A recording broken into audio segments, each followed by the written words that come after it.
हज़रत सुलेमान अलैहिस्सलाम अल्लाह के एक बरगुज़ीदा नबी थे। आप दाऊद अलैहिस्सलाम के बेटे थे। सुलेमान अलैहिस्सलाम की हुकूमत दुनिया के एक बड़े हिस्से पर थी। सुलेमान अलैहिस्सलाम का सिलसिला नस्ब यहूदा इब्न याकूब से हज़रत इब्राहीम अलैहिस्सलाम तक जा मिलता है। आप कम उम्री में ही तख्त नशी हो गए। अल्लाह ने आपको दाऊद अलैहिस्सलाम की तरह मनसबे नबूवत से भी नवाजा और साथ ही वसी मुल्क और सल्तनत भी अता फरमाई। सुलेमान अलैहिस्सलाम की हुकूमत इंसानों के साथ जिन्नो इंस, शयातीन, चरिंदो परिंद और हर अनवा व अक़साम के जानवरों पर थी। उलेमा ने आपकी हुकूमत 750 साल लिखी है। आपको बहुत सारे मौजज़े भी अता किए गए थे। मसलन आप जानवरों की बोलियां समझ सकते थे, आप हवा पर काबू रखते थे और आपका तख्त हवा में उड़ता था। जिन और शयातीन आपके खादिम और गुलाम थे जो हुकूमती उमूर में आपकी इताअत करते थे। मस्जिद अक्सा की तामीर में इन्हीं जिनों ने दूर दूर से पत्थर और समुंदर से मोतियां निकाल निकाल कर लाया करते थे, जिससे बैतुल मुकद्दस की तामीर हुई। इसके अलावा आप जिन्नों से बहुत सारे काम लिया करते थे। अल्लाह ने कुरान में फरमाया है कि और हमने सुलेमान की आजमाइश की और उनके तख्त पर एक जिस्म डाल दिया, फिर उन्होंने रुजू किया। सूरह साद। इस आयत में अल्लाह ने हज़रत सुलेमान अलैहिस्सलाम पर आने वाली एक आजमाइश का जिक्र किया है। उलमा व मुफस्सिरीन ने इस आयत की मुख्तलिफ तफसीर और वजाहत की है। एक आरा के मुताबिक सुलेमान अलैहिस्सलाम की एक गफलत के नतीजे में आपके तख्त पर अल्लाह ने शयातीन को मुसल्लत कर दिया था और कुछ अरसे के लिए आपसे हुकूमत छीन ली गई।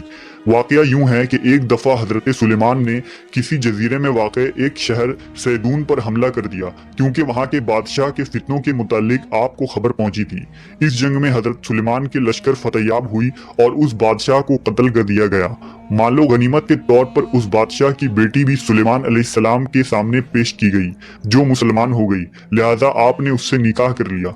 निकाह के कई अरसों बाद भी वो अपने बाप को ना भुला सकी और वो उसकी याद में बहुत गमगीन रहा करती थी। सुलेमान अलैहिस्सलाम के हुक्म से जिन्नात ने उसके बाप के शक्ल का एक बुत बना दिया, लिहाजा वो उसे देखकर अपना दिल मुतमईन कर लिया करती थी। कुछ ही दिन गुजरे कि उसकी कनीजों और कौम की औरतों ने उस बुत की पूजा शुरू कर दी और सुलेमान अलैहिस्सलाम के महल में ही खुफिया तौर पर बुत परस्ती का आगाज हो गया, जो 40 दिन तक जारी रहा। आखिर हजरत सुलेमान के वजीर आसिफ बरखिया को इसका इल्म हो गया। उसने आपको इस शिरकिया अमल की खबर दे दी। आप अलैहिस्सलाम बहुत ही बरहम हुए और गुस्से में आकर उस बुत को तोड़ दिया। आपने उस औरत को सजा के तौर पर अपने महल से निकालकर शहर बद्र कर दिया और सजदे में गिरकर अल्लाह से माफी तलब करने लगे। लेकिन अल्लाह ने आपकी इस गफलत की वजह से आपको एक आजमाइश में मुब्तला कर दिया। दरअसल आपके पास एक अंगूठी थी जिसकी वसातत से आप जिन्नो इंस पर हुकूमत किया करते थे। इब्ने असाकिर और इमाम हैसमी की रिवायतों के मुताबिक वो अंगूठी चांदी की थी। उसका नगीना आसमान से आया था जिसमें याकूत पत्थर जड़ा हुआ था। इस अंगूठी पर इसमें आजम कुंदा था और एक हदीस के मुताबिक इस अंगूठी पर मोहम्मद सल्लल्लाहु अलैहि वसल्लम का इसमें मुबारक भी लिखा था।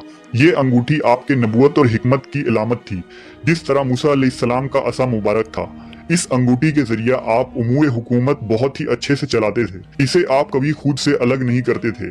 जब आप क़ज़ाए हाजत के लिए जाते या अपनी बीवियों के पास जाते, तब ही उस अंगूठी को उतारते और उसे अपनी सबसे भरोसेमंद कनीज अमीना के सुपुर्द कर देते थे। एक दिन जब आप क़ज़ाए हाजत के लिए जा रहे थे तो उस अंगूठी को अमीना के हवाले किया। कुछ देर बाद एक शैतान जिसका नाम सखर था आपकी शक्ल में अमीना के पास आया और वो अंगूठी ले ली। अंगूठी का उसके हाथ में आना था कि हजरत सुलेमान अलैहिस्सलाम की सारी ताकत व कुव्वत और इक़्तिदार उस शैतान के कब्जे में आ गई। सुलेमान अलैहिस्सलाम को अब कोई न पहचानता था। जब आप लोगों को ये कहते कि मैं ही सुलेमान बिन दाऊद हूँ तो लोग यकीन न करते और आपका मजाक उड़ाते थे। लिहाजा आप समझ गए कि ये अल्लाह की तरफ से आजमाइश है। आप तख्त व ताज छोड़कर शहर से बाहर निकल गए और रोजगार की तलाश करने लगे। आपने एक माहीगीर के यहाँ नौकरी कर ली। आप रोज उसके लिए समुंदर से मछलियां पकड़कर लाया करते थे, जिसके बदले वो आपको 2 मछलियां दिया करता। ये सिलसिला 40 दिन तक रहा, इतनी ही मुद्दत जितनी आपके महल में बुत परस्ती हुई थी। आखिरकार अल्लाह ने आपकी तौबा कबूल फरमा ली। अब वो शैतान सख्र जो महल में सुलेमान अलैहिस्सलाम की शक्ल सूरत लिए हुकूमत कर रहा था, दरबारियों ने उसके आदात और इतवार से ये भांप लिया कि ये हजरत सुलेमान अलैहिस्सलाम नहीं है। लिहाजा महल में मौजूद उलमा ने ये तजवीज़ की कि उसके सामने तौरेत पढ़ा जाएगा। अगर वो शैतान है तो उसे सुन ना पाएगा। लिहाजा एक रोज जब वो तख्त पर बैठा था, सारे उलमा उसके इर्द गिर्द जमा हो गए और तौरेत की तिलावत करने लगे। फिर क्या था, वो शैतान कलामे इलाही सुनकर ताब ना ला सका और वहां से भाग गया। जाते जाते उसने वो अंगूठी समुंदर में फेंक दिया ताकि हजरत सुलेमान को अंगूठी कभी ना मिल सके। लेकिन तकदीर में कुछ और ही लिखा था। उस अंगूठी को एक मछली ने खा लिया और हजरत सुलेमान अलैहिस्सलाम उस दिन जब मछलियां पकड़ने साहिल पर गए तो जाल में वही मछली फंस गई। माही गिर ने भी वही मछली सुलेमान अलैहिस्सलाम को दे दिया। जब आपने उस मछली को खाने के लिए उसका सीना चाक किया तो वो अंगूठी निकली। फिर क्या था, उसे पहनते ही सारे जिन्नो इंस और मखलूक आपके खिदमत में हाजिर हो गए और इताअत पर आमादा हो गए। आपने बारगाह खुदाबंदी में शुक्र बजा लाया और फिर से हुकूमत संभाल ली। इस मौके पर आपने वो मशहूर दुआ की थी जिसे कुरान में सूरह साद में जिक्र किया गया है कि ऐ मेरे परवरदिगार, मेरी मगफिरत फरमा और मुझे ऐसी बादशाहत अता कर जो मेरे बाद किसी को भी मुयस्सर ना हो। ये राय हजरत इब्ने अब्बास, मुजाहिद, सईद बिन जुबैर और कतादा की है और इनसे तमाम रिवायात इमाम इब्ने कसीर ने अपनी तफसीर में जमा किया है। अहले तशय्युं के अकायद के मुताबिक ये अंगूठी बाद में आने वाले नबियों को मुंतकिल हुई और नबी सल्लल्लाहु अलैहि वसल्लम के जरिया हजरत अली को मिली। इस तरह औलादे अली को मुंतकिल होती रही। हुसैन बिन मूसा बिन जाफर कहते हैं कि एक दिन इमाम रजा अलैहिस्सलाम के हाथ में चांदी की अंगूठी देखी जो बारीक और नाजुक थी। मैंने पूछा, आपके जैसा इंसान ऐसी अंगूठी पहनता है? फरमाया, ये सुलेमान बिन दाऊद की अंगूठी है।